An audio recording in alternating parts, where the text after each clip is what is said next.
Dear viewers, welcome to a new episode of Names from the Past. Our guest for today is a man who excelled in the fields of music, literature, and poetry. He was a social, psychological, and folkloric scholar in the customs, traditions, and manners of societies and peoples. Eloquent, a captivating speaker, and a pioneer in innovations in the arts of singing in Arabic and Andalusian music. He was called, for his astonishing voice, Zryaab. Zryaab responded to his teacher's wish and immediately took his family and moved to the Maghreb region and then to Andalusia. He arrived in Andalusia, which was ruled by Abdurrahman II at that time.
He is Abu al-Hasan Ali ibn Nafi' al-Musili, a melodious musician and singer from the land of the Tigris during the Abbasid era.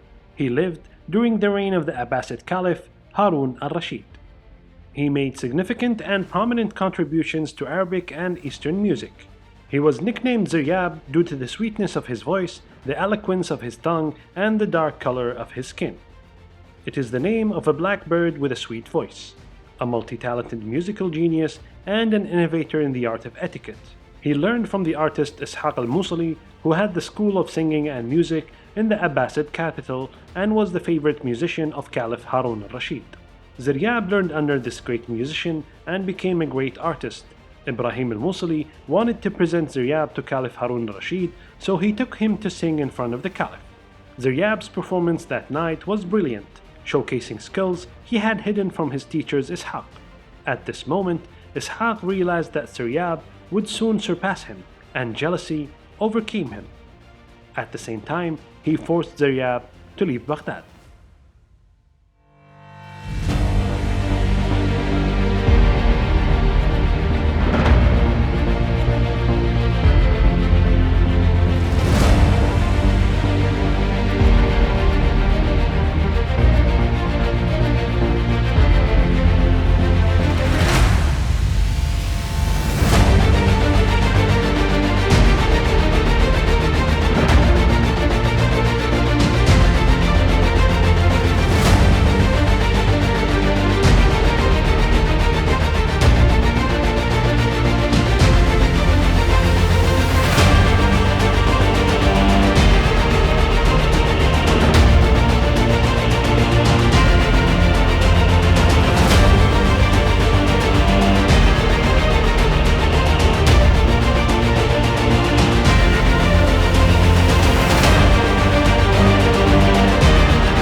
One of Zeryaab's innovations in Andalusian music was introducing many improvements, most notably adding a fifth string to the oud, a breakthrough invention.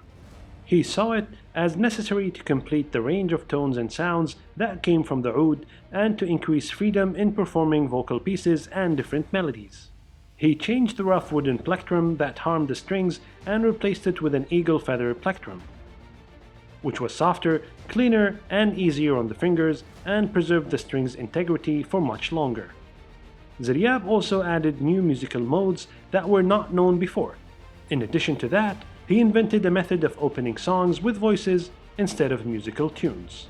He is considered the founder of the technical foundations on which the art of موشحات, a form of classical Arabic and Andalusian poetry, was based.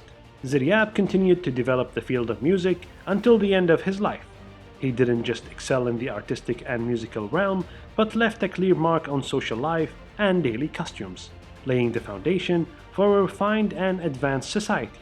He taught people the elegance of clothing, varying it according to the time of the day, season, and weather.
Zeryaab entered the Caliph's court and became one of his entourage, singing in his presence.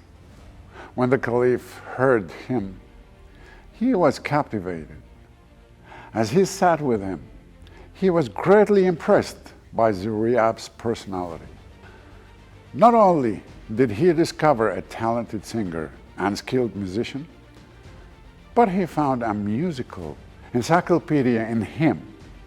He also discovered a talented poet and a scholar in stars, geography, literature, history, and nature. He brought him closer and became his confidant and one of his closest companions. The Caliph offered Zeriyab a place and a monthly salary of 200 dinars, along with a monthly sum of 20 dinars for each of his 4 children who came with him to Cordoba. All these grants and salaries were officially documented with the seal of Caliph Abdurrahman. The reason for all this was the lack of skilled musicians in Cordoba at that time. Zeriyab quickly became a well-known figure in the Caliph's palace and later in Andalusia.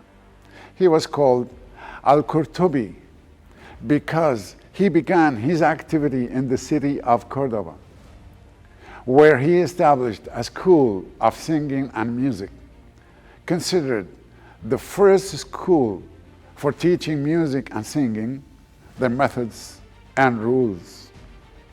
He followed scientific curricula in phonetics and speech defects treatment. It soon became a magnet for music lovers and people of refined taste, especially the sons of kings and princes.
He introduced the use of light-colored clothing in spring and white clothes in summer, as well as coats and fur hats for winter. He taught them the art of makeup, skincare, and personal hygiene, being the first to use powders and compounds to eliminate body odor.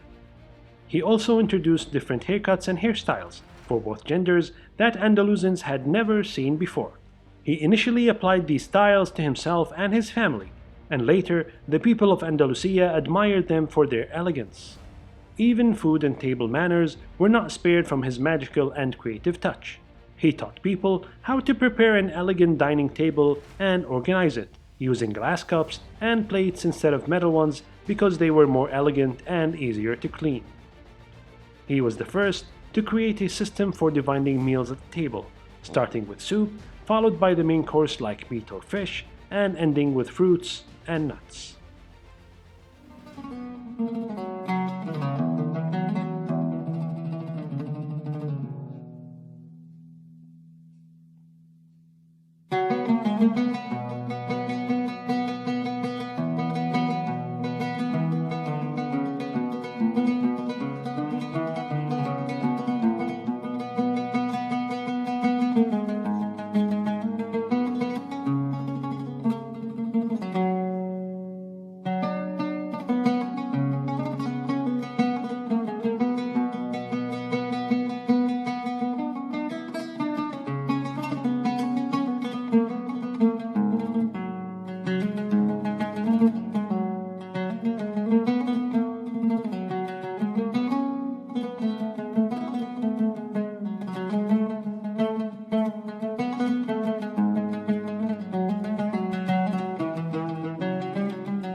Zeryaab is not only associated with having basically invented Andalusian music as we know it, and perhaps even starting the first school of music in European history, but also as having revolutionized dining, etiquette, and fashion in Umayyad Spain.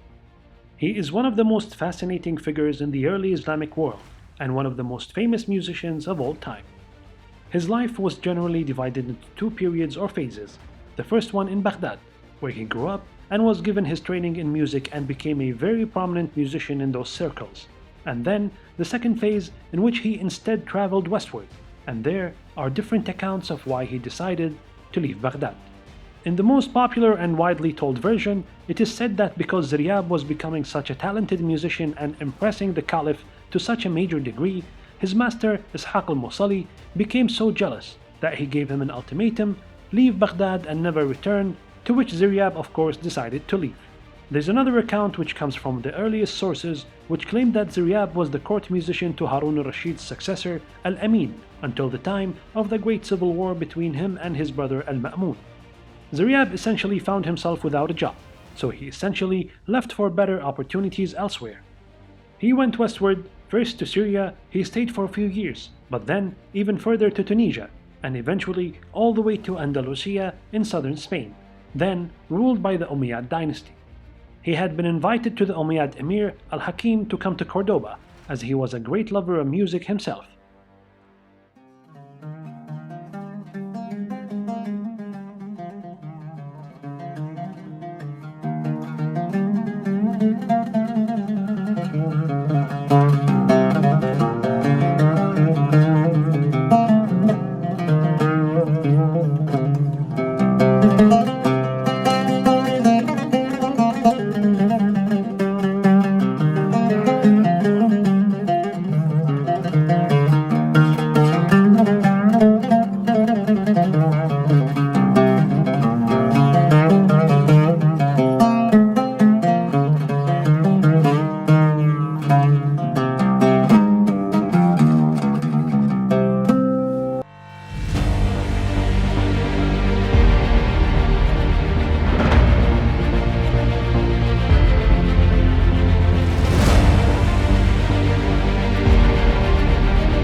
Sadly, when Zeryaab arrived on the Iberian shores, he was informed that Al-Hakim had died and been replaced by his son Abdul Rahman al-Thani, who luckily was also a fan of the music art. So Zeryaab was able to establish himself in the Umayyad courts of Cordoba. He was given land, lavish gifts, and a great salary for his work. He is said to have completely revolutionized the court culture in the region, bringing with him the etiquette and styles of the Caliph in Baghdad, as well as its music, and incorporating them into the Umayyad Spain.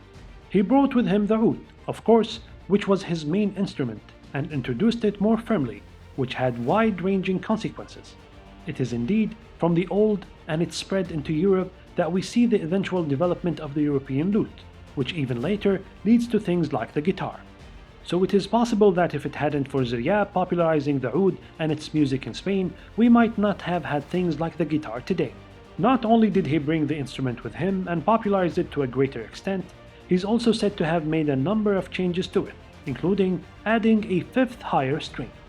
Connected to this is also the fact that he took with him the philosophical ideas about music by figures like Al-Kindi, which indeed talk about the different strings of the oud and their connection to the different elements of nature, the humerus of the body, and other cosmological concepts, which was also allowed to use in music in medicinal and therapeutic circumstances. He opened up a school of music in Cordoba, which thus became one of the first, if not the first major school of music in Europe. Here, he trained musicians to play the oud, singing and composing, both men and women. The influence and the stature of Zryaab in Andalusian music cannot be overstated. He's often considered the very founder of that musical tradition, a tradition that has continued to flourish for many centuries and even survived to this day in places like Morocco, Algeria, and Tunisia, and of course also influenced the later music in Europe.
Zryaab was not just an artist who played the oud, which is the lute, sang, and was a connoisseur of taste and etiquette. He was also a mobile, cultural, and scientific encyclopedia. His passion for music did not distract him from learning other sciences and arts. He was a geographer, passionate about the locations of countries, especially since he traveled long distances from Baghdad to Andalusia. He also had a strong interest in astronomy, being knowledgeable about stars and their positions. In addition, he had a deep love for the Arabic language and mastered the various forms of poetry.